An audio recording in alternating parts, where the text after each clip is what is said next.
be a supreme champion, you have to have a very strong mind, very positive will, and a good, positive focus. Every athlete goes out there and trains very hard. Talent obviously has a lot to play with it too.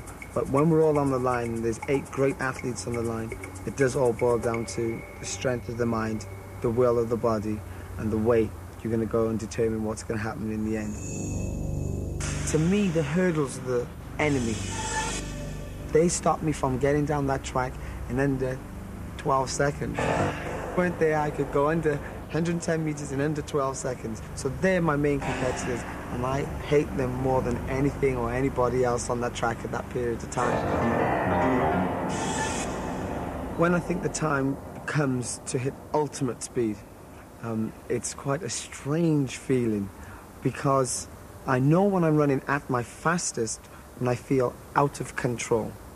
Now that might be a strange thing to say, but when my legs are moving quickly, I'm taking the hurdles without even any knowledge of going actually over the hurdles, then I know I'm at ultimate speed.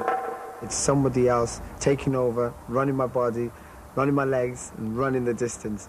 And it's a feeling that you can turn on and off, but you have to be very, very, very brave at that time to do that. I have all over here in Monte Carlo, I have times, the mountains. Every mountain I know the time, the best time from me. And when I break this one, I know now you will win the next race again. And I think it's the right way. Like that, your performance is going up, and also your mind is getting stronger. I did already win a lot of races. It's not because I was the strongest, but because I've done at the right moment the right things, the right attack. Because I can wait, because I have the killer instinct, and that's the mental. When you're in a racing car, you've got a crash helmet on, you've got a gloves, and you've got a balaclava, of course. Under the crash helmet, you've got overalls, and you're sitting in the car alone. They start the engine, and again you need that feeling. You don't hear nothing. You need to keep certain, what we call right speed, to maintain all the temperatures of the engine, of the gearbox, the tires, and the brakes. And same time, you have to think somebody can come behind you, 1,000,000 kilometers per hour, you know, doing his qualifying run.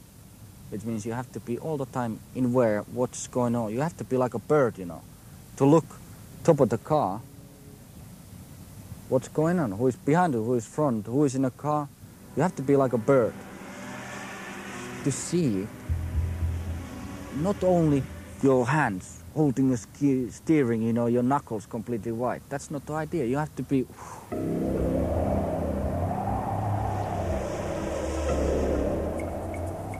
You have to trick your own mind into believing and knowing that you're going to go out and win.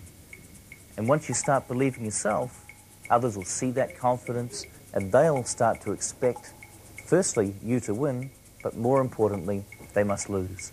So you have to trick your own mind first. During the race, the focus for me is 100% on that race. I'm watching the small telltales on the front of the sail. I'm watching the next wave, the ripples, the next puff on the water. We have a killer instinct. There are 2 boats, one will win, one will lose. We don't want to be the ones that lose, the ones that die. So we have a strong sense of survival. We never, ever give up. We fight right to the end. So it's almost kill or be killed. It's match racing. You win or you lose. You live or you die. I think I'm aggressive. Not against other people, but against me personally. I tend to get angry with myself to say, today's the day to do some serious work. I would say the Formula One it's like psychological war.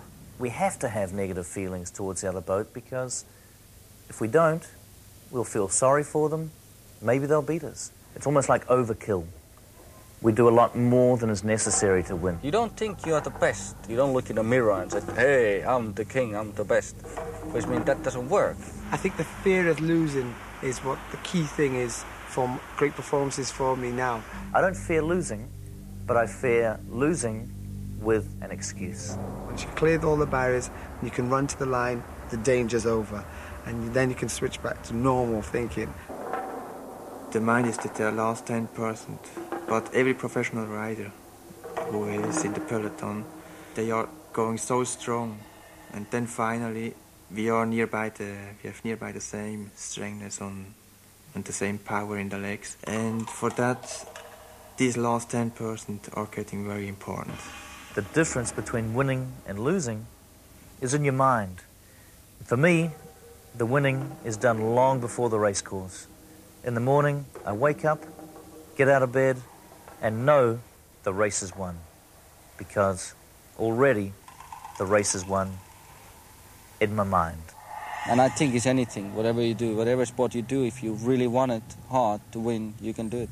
You win with the mind the real race. I think in 10, 15 years' time, the same will and strength and determination I used to be successful here on the track might be used to be successful in business, might be used if I'm going to fight for a parking space or anything like that, because your brain is a wonderful and strong tool, and I think people should learn and know how to use it more, and perhaps my job as a great high hurdler would be much more difficult, because there'll be more people out there willing and able to be successful.